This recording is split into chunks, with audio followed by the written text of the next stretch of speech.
Earlier, I discussed the storyboard paper and the storyboard process. But now let's go ahead and take a look at the actual boards that I created for this production of Star Crash. So I'm going to go ahead and close this. As you can see here, I have my numbers and I have the star field here. Now, of course, I left these things blank because, once again, I want to be spontaneous when I'm doing this. I haven't recorded the voiceover yet because I'm willing to think about it while I'm doing this product to make it kind of fun, funny, and also kind of sound like Shatner a little tiny bit. So as you can see here, we have a blank scene with some stars, and this would be where the music starts playing.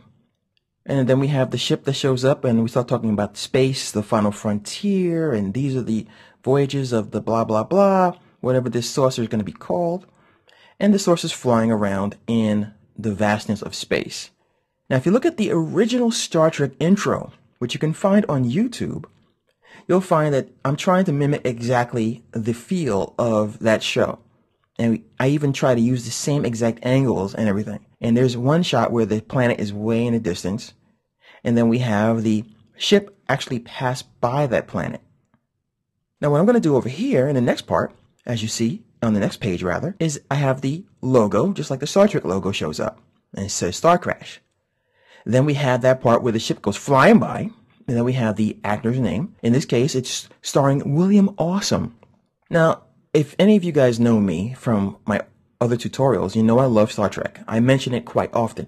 And Star Wars, because I love both of them equally. So I'm kind of a little bit of an anomaly. Usually have Star Trek versus Star Wars, but I love them both. So William Shatner is, of course, the coolest actor probably of all time in a science fiction show. So I have William Awesome. So we're only going to put one actor, but feel free to put any other actor that you'd like to place inside of this as well.